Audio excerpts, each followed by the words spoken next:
Fabio Quartararo menilai Pedro Acosta sebagai salah satu pembalap paling berbakat yang pernah ia lihat di MotoGP dan yakin akan finish di posisi 3 besar pada MotoGP 2024. Pedro Acosta, yang dikenal sebagai si hiu dari Mazzaron, telah menarik perhatian dunia MotoGP pada tahun 2024 dengan penampilan impresifnya. Meskipun baru pertama kali naik ke kelas utama, Acosta telah menunjukkan kemampuan luar biasa untuk belajar dan beradaptasi dengan motor MotoGP. Dia memulai musim dengan mencatatkan 2 podium dalam balapan panjang dan 3 podium dalam sprint race, membuatnya menempati peringkat kelima dalam kejuaraan dunia dengan 101 poin. Acosta memiliki masa depan yang cerah di KTM, dengan kontrak multi-tahun di tim resmi menemani Brad Binder.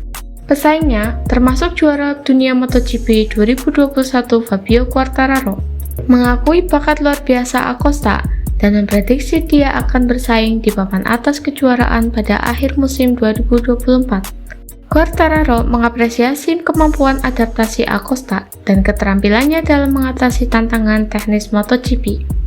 Pembalap Spanyol ini bukan hanya dikenal sebagai bakat pengemudi yang alami, tetapi juga karena kemampuannya untuk belajar dengan cepat di tingkat tertinggi balap motor.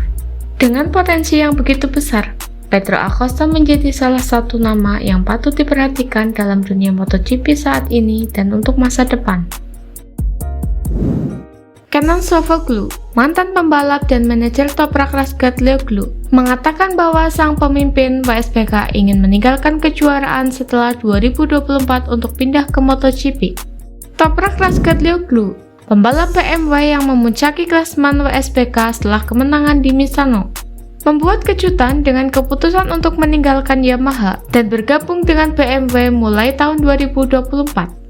Meskipun telah mempertimbangkan pindah ke MotoGP sebelumnya dengan Yamaha, dia kini tidak menutup pintu untuk kemungkinan berkompetisi di kelas utama.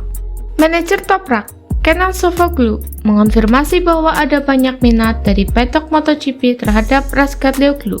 Meskipun memiliki kontrak 2 tahun dengan BMW di World Superbike, mereka ingin pindah ke MotoGP pada akhir tahun ini. Sofuoglu menjelaskan bahwa BMW juga tertarik untuk masuk ke MotoGP, dan mereka sedang dalam pembicaraan untuk mencapai kesepakatan yang memungkinkan Razgatlioglu berlomba di MotoGP. Rumor-rumor di paddock MotoGP juga menyebutkan minat dari Yamaha dan Honda untuk merekrut Razgatlioglu setelah penampilannya yang mengesankan di World Superbike. Dengan potensi perubahan besar dalam karir Razgatlioglu, masa depannya di dunia balap motor menjadi semakin menarik untuk diikuti. Apakah Andrea Iannone akan bertahan di WSBK atau kembali ke MotoGP? Manajer tim Ducati, Davide Tardosi, melihat peluang pembalap Italia comeback ke level Premier sangat kecil. Andrea Iannone, mantan pembalap MotoGP yang kembali ke arena balap setelah larangan 4 tahun akibat doping, kini meniti karirnya kembali di World Superbike. Meski ia telah menunjukkan performa cemerlang dengan tim satelit Go11 Ducati, masa depannya untuk musim 2025 masih belum pasti. Ia bermimpi untuk kembali ke kelas utama MotoGP, dan ada peluang di Pramac, tim yang dipimpin oleh penggemar beratnya, Paolo Campinotti.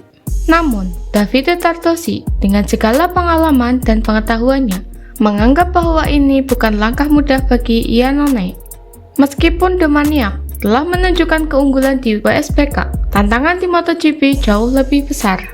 Iannone sendiri mengisyaratkan bahwa meskipun ada tawaran dari berbagai pihak, tujuannya adalah mengendarai motor pabrikan di MotoGP. Dalam wawancara dengan GP1, dia menyatakan bahwa dia tidak menutup kemungkinan untuk kembali ke MotoGP, mempertimbangkan opsi-opsi yang ada dan memberikan prioritas tertinggi pada ambisinya. Dengan semangat yang kuat dan keyakinan dalam bakatnya, Andrea Iannone terus mengejar impian untuk kembali ke puncak balap motor dunia, siap menghadapi semua tantangan yang mungkin dihadapinya. Marco Bezzecchi siap untuk berganti motor, sejalan dengan rencana kepindahan dari VR46 Ducati ke Aprilia untuk kampanye MotoGP 2025. Marco Bezzecchi, pembalap tim VR46 Ducati, sedang memfinalisasi kepindahannya ke tim pabrikan Aprilia untuk MotoGP musim depan. Keputusan ini datang setahun setelah PSSI memilih untuk tidak menggunakan motor Ducati spesifikasi pabrikan di Pramac untuk tahun 2024 dan tetap menggunakan setup dari VR46 meskipun mendapat Ducati GP23. Meskipun performa Ducati GP23 seharusnya lebih unggul daripada Aprilia RS GP, PSSI memilih untuk bergabung dengan Aprilia yang diharapkan memberikan kesempatan yang lebih baik sesuai dengan profil dan ambisinya. Pecco Bagnaia akhirnya menerima kedatangan Marc Marquez ke tim resmi Ducati dengan lapang dada. Ia berpikiran positif kalau juara MotoGP 6 kali itu bisa berkontribusi besar dalam pengembangan motor Ducati. Pecco Bagnaia, pembalap Ducati Corse, menghadapi perubahan besar dengan kedatangan Marc Marquez ke tim pabrikan untuk musim 2025. Meskipun Marquez akan menjadikan setimnya, Bagnaia menunjukkan sikap tenang dan percaya diri. Ia menegaskan bahwa motor Ducati mampu memenangkan balapan dengan siapapun di atasnya, berkat kerja kerasnya dalam mengembangkannya. Meski Bagnaia mengungkapkan keinginannya untuk tetap bersama Enea Bastianini, yang dianggapnya sebagai pembalap yang hebat, namun belum mendapat kesempatan untuk membuktikan potensi sepenuhnya. Ia mencoba untuk tidak ikut campur dalam keputusan tim Ducati.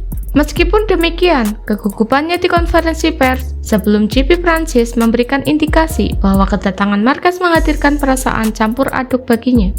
Meskipun posisinya sebagai pemimpin Ducati MotoGP diakui dengan 2 gelar juara dunia berturut-turut, ia menyambut Marquez dengan sikap terbuka, mengakui bahwa pengalaman dan kesuksesan Marquez akan berkontribusi penting bagi pengembangan tim. Terima kasih sudah menonton sampai akhir video. Jangan lupa beritahu kami pendapat kalian di kolom komentar. Sampai jumpa di video berita MotoGP berikutnya, dan tetap ikuti perkembangan terbaru hanya di Partelo Sport.